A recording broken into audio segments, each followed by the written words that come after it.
Coming up on today's San Francisco 49ers report, Brock Purdy is dazzling right now, putting up insane numbers. Brandon Aiyuk is earning himself some money. We have some positive defensive signs and trends to get to. First, though, it is Seattle week. We'll see if the Seahawks are with quarterback Geno Smith on Thursday, Thanksgiving primetime matchup. We'll be live here, right here on the 49ers report for another watch party. And if you hate the Seattle Seahawks, this is one of the fiercest and best rivalries in all of football. I want you to hit that thumbs up icon and like the video. And for now, let's dive into the show.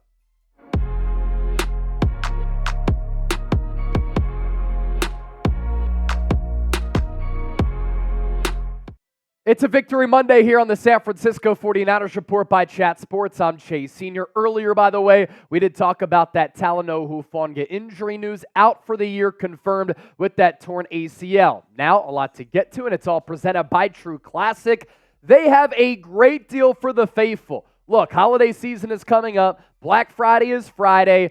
You can get up to 60% off right now. Why? Well, holidays are here, and that means one thing. It's time to break out your favorite jeans, t-shirts, and sweaters from True Classic. And True Classic has you covered to spice up that wardrobe. They're ultra comfortable, perfect fitting essentials, make for the perfect gift for the men in your life.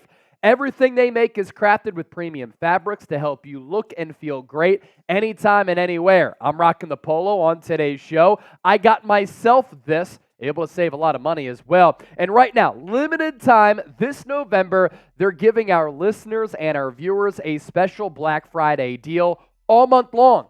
60% off site-wide, trueclassictees.com/chatsports. When it comes to sweatshirts, their hoodies and crews will become your go-to for casual Fridays, game days here on the Niners Report, and trips to Gem. I'm able to check off all of those boxes. I'm also a huge fan of their zip-up hoodie, which I wear pretty much every single day. So one more time, up to 60% off.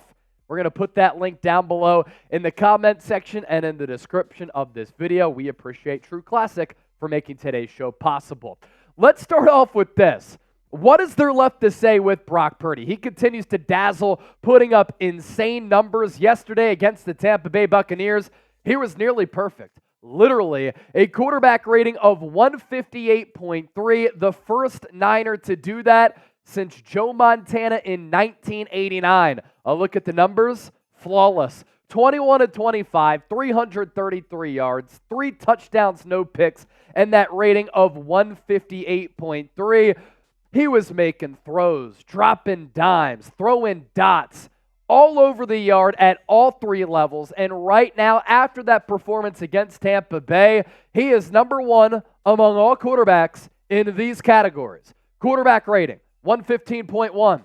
QBR, 77.1. Completion percentage, up to 70.2%.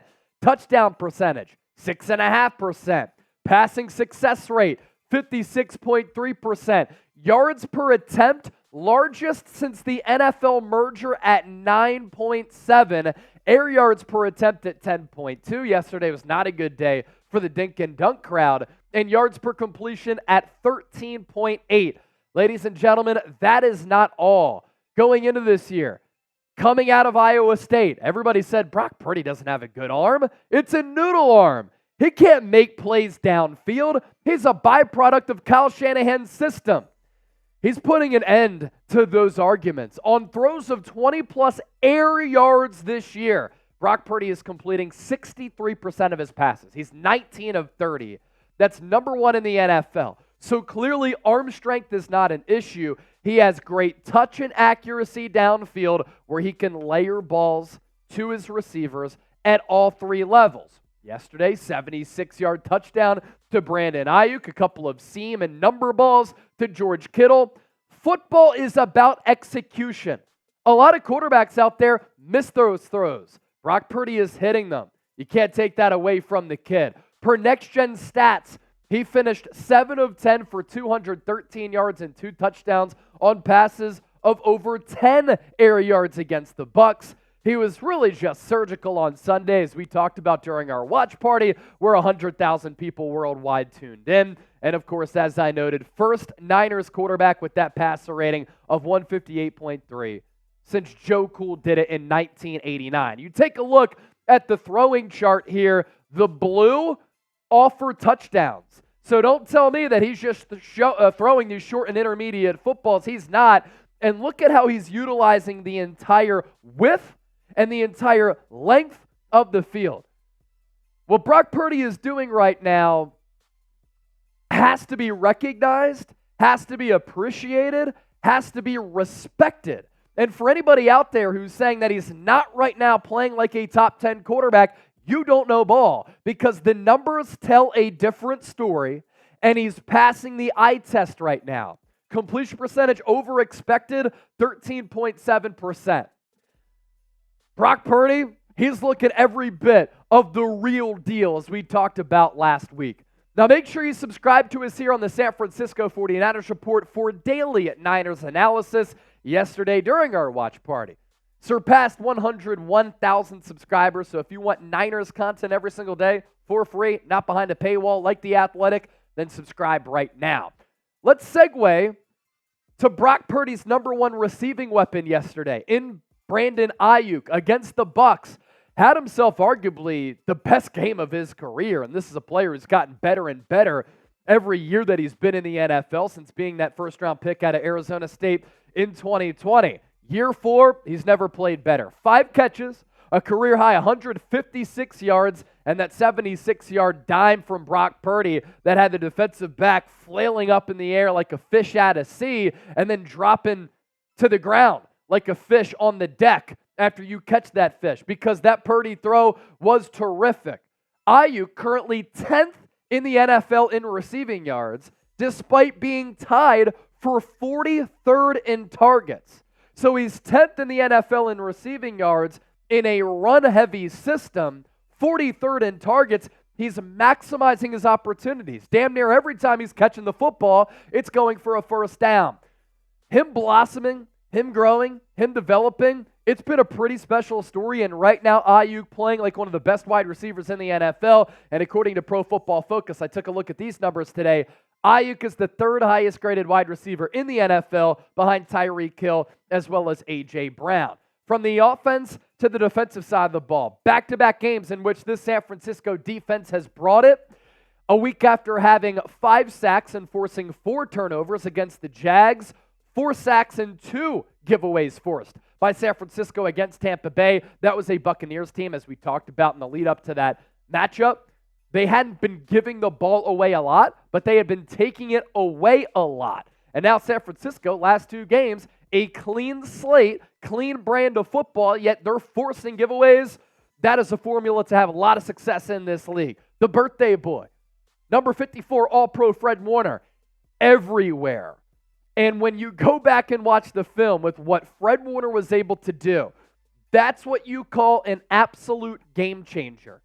Batting balls down at the line of scrimmage, include them in some blitzes, TFLs, ranging from sideline to sideline to light the ball carrier up, instincts to read plays before they happen. That's why Fred Warner, best off-ball linebacker in the NFL, and frankly, I don't think it's close. I had my eyes on this matchup a lot yesterday. Chase Young against Tristan Wirfs.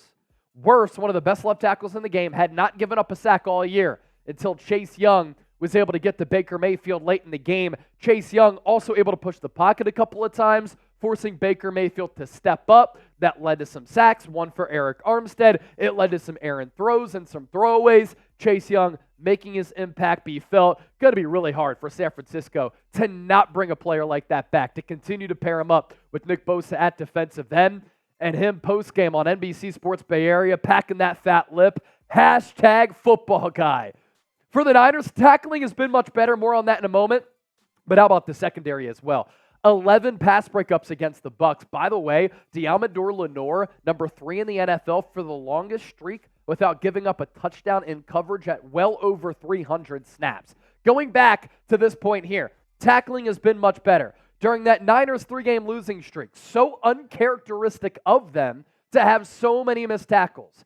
But you look at the difference here in the games that they won, Pittsburgh, Rams, Giants, Arizona, and Dallas Cowboys to the left of your screen, missed tackles. 7, 8, 3, 4, 2. During that 3-game losing streak, look at how many tackles they missed. At Cleveland, at Minnesota, at Cincinnati, or against Cincinnati, 10, 9, 13.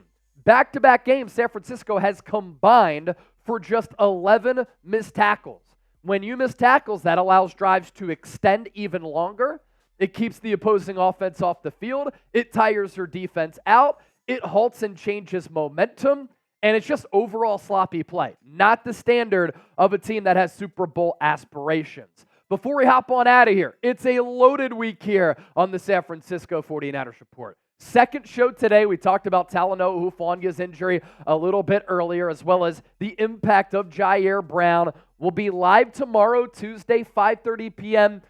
Eastern Time, 2:30 p.m. Pacific, and then live for our watch party against the Seattle Seahawks, Thursday Night Football right here on the Niners Report. Our pregame show starts about an hour, 20 minutes before kickoff. We might even go live even earlier. That's why you subscribe, turn on your notifications, and we'll catch you soon here on the show.